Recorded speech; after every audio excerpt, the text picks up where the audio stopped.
E Lula disse ainda que a Lava Jato conspirava com o Departamento de Justiça dos Estados Unidos. Tenho consciência que a Lava Jato fazia parte de uma mancomunação entre o Ministério Público Brasileiro, a Polícia Federal Brasileira e a Justiça Americana, Departamento de Justiça. Eu tenho certeza disso, sabe, porque foi uma coisa que envolveu toda a América Latina e era uma coisa que era para destruir mesmo. Coronel, a velha narrativa aí de conspiração e perseguição política permanece, né? Permanece. E eu vou emendar com o que a Ana Paula levantou, trazendo à memória que houve uma imagem do primeiro governo Lula, dos mandatos, primeiro e segundo mandato dele, mas em especial o primeiro mandato, em que havia uma expectativa internacional sobre o que seria o governo Lula, e ele passou uma imagem de ser um ativista de esquerda, realmente, né, alguém comprometido com as pautas do Foro de São Paulo, com as suas ligações com diversas ditaduras. No entanto, ele manteve a ideia de que as suas políticas públicas na área econômica eram mais moderadas e, em grande parte, até consideradas liberais. Essa nova experiência do Lula, ela acontece, Ana, me parece que já não mais preocupado com aquela temporalidade que você descreveu, dizendo que esse projeto era um projeto de longo prazo. Eu vejo um Lula que passou pela prisão, chora, me remete inclusive ao Sérgio Cabral, aquele choro dele. Os dois trazem aquela mesma emoção de terem ficado com sua liberdade cerceada e terem usado esse momento, segundo os dois, para algum tipo de momento de espiritualidade, falam de Deus. Mas tanto o Sérgio Cabral quanto o Lula, eles demonstram uma raiva que não remete ao arrependimento. Isso é que me preocupa. Quando o Augusto Nunes fala do Brasil, que ele sente pena do Brasil, é assim que eu me sinto também quando eu vejo o Lula se manifestando, porque eu vejo alguém que sabe que está caminhando para o final da sua vida e não conseguiu ver os seus projetos, os seus sonhos, aquilo pelo qual ele lutou e brigou e lutou a vida toda, se concretizando. E ele parte para um momento de governo ladeado por um grupo de pessoas que já deixaram até mesmo a militância ideológica. Vários que estão ali ao seu redor são fiéis militantes, mas que já se imiscuíram no crime.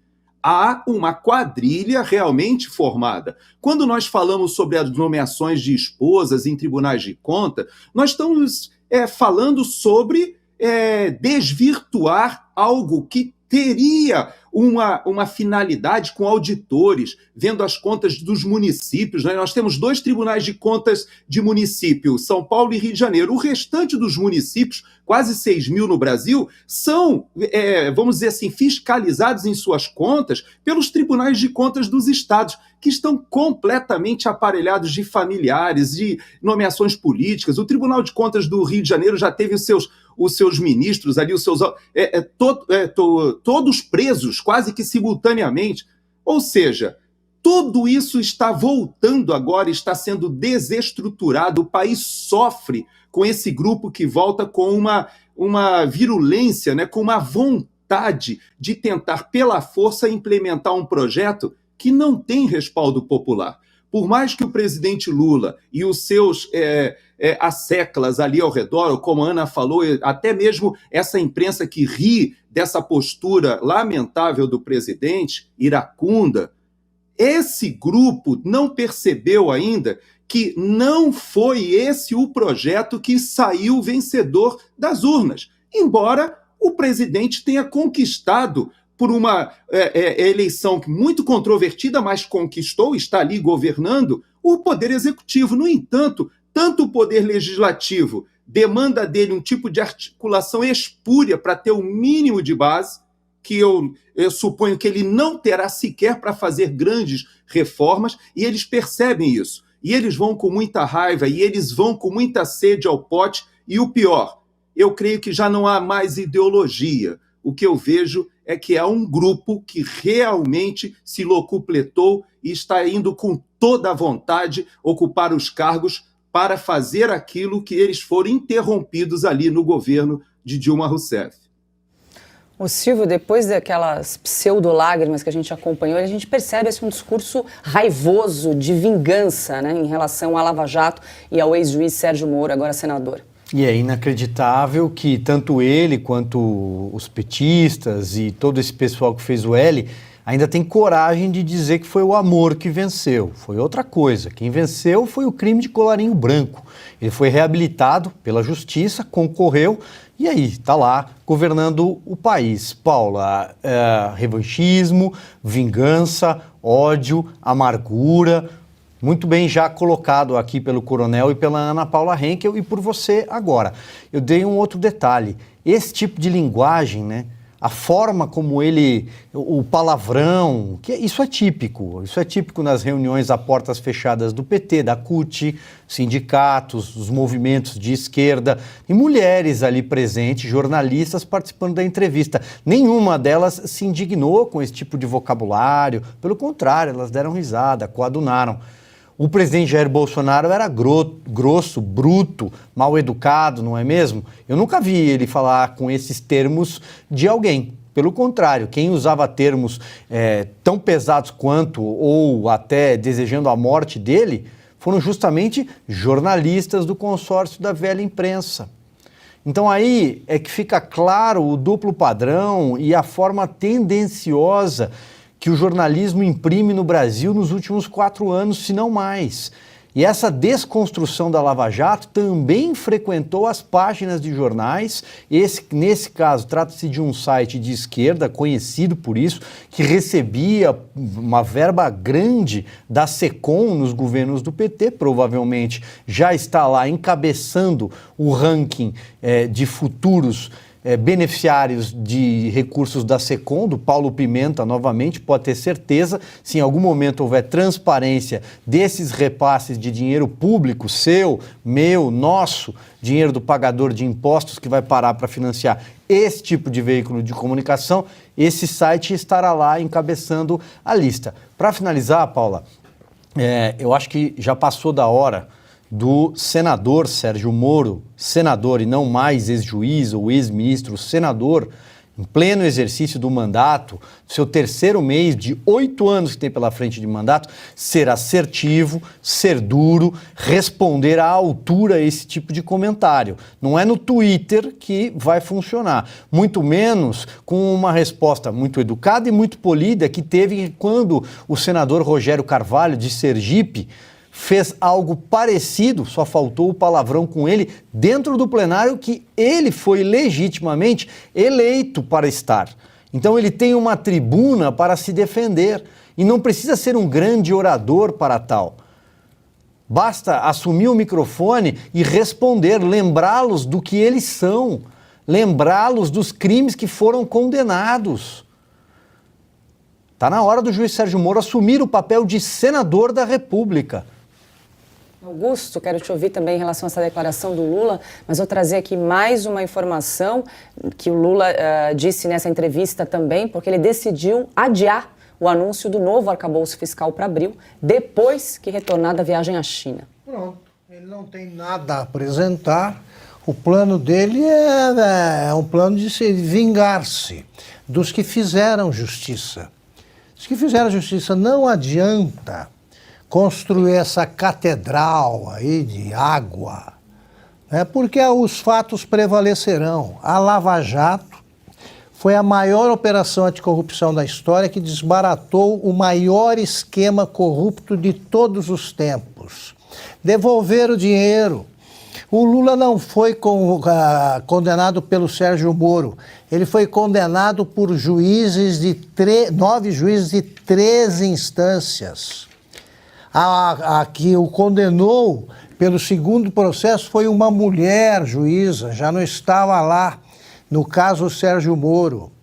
Essa história de ver ligações entre justiça americana, órgãos secretos americanos, isso exige, para o ponto de partida, o seguinte: o Sérgio Moro é o maior vidente de todos os tempos. Ele adivinhou em 2014, 2015, que o Bolsonaro, de quem nem se falava na época, era um deputado solitário, ele seria presidente.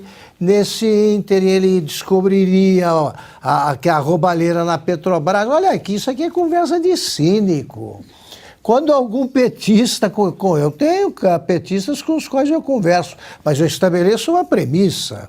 Da mesma forma que eu vejo defeitos no presidente Bolsonaro, nunca deixamos de apontá-los aqui, ou o cara começa reconhecendo que o Lula é um ladrão, ou não dá conversa, porque é coisa de louco ou de comparsa.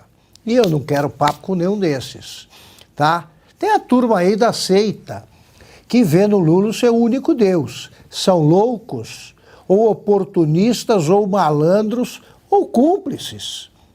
Agora, dizer que o Lula não roubou, ele está bravo, é o que eu digo sempre. Antes, na cidade onde eu nasci, o sujeito praticava ali um desfalque no banco, ele saía da cadeia, que durava poucos dias, daí a pouco ele estava tirando a família da cidade, tinha vergonha de circular por aí. Ô Lula, com o apoio de juízes amigos, é isso que aconteceu, vira candidato, a turma dele, né, que são devotos, essa turma segue, todos envolvidos até o pescoço em roubalheiras, essa turma segue os oportunistas, também um bando de imbecis acredita que um cara que sempre foi raivoso, tá? Um cara que sempre cultivou o ódio, o criador do nós e eles, vai pacificar o Brasil, né? Acha que o Bolsonaro, por ser militar, só chamou militares para o governo. E esquecem que um ladrão chamaria os desonestos, os larápios para o ministério, como fez o Lula. Agora, ele acha que a gente entra nessa? Ele é um cara que roubou. Ele ficou rico. Ninguém fica rico trabalhando. Ele não tem emprego regular desde 1976, quando descobriu a boa vida de dirigente sindical. Agora vem com isso agora, vou me vingar. Na cadeia eu sentia isso. Quem chora muito também pode estar sofrendo de senilidade. Tá? Esse choro não me comove, não. Chorar demais exige cuidado, porque ele não chora de remorso. Não chora de remorso. Se ele tivesse uma raiva genuína, e nem a raiva é, ele estaria falando do homem ao lado dele, que é o Alckmin. O Alckmin disse que ele voltou para a cena do crime. E já tem 2 ministros aí que merecem cadeia. O Lula é ladrão e está ali tão bem com quem disse que ele é ladrão. Ele se recompõe com quem o apoia. Ele fica bravo com quem faz oposição. Ele também diz que o Sarney era o maior ladrão do Brasil. E depois diz que não podia ser tratado, deveria ser tratado como um homem incomum. Então o Lula é mentiroso, raivoso e ladrão. Vai carregar essa palavra na cabeça até morrer.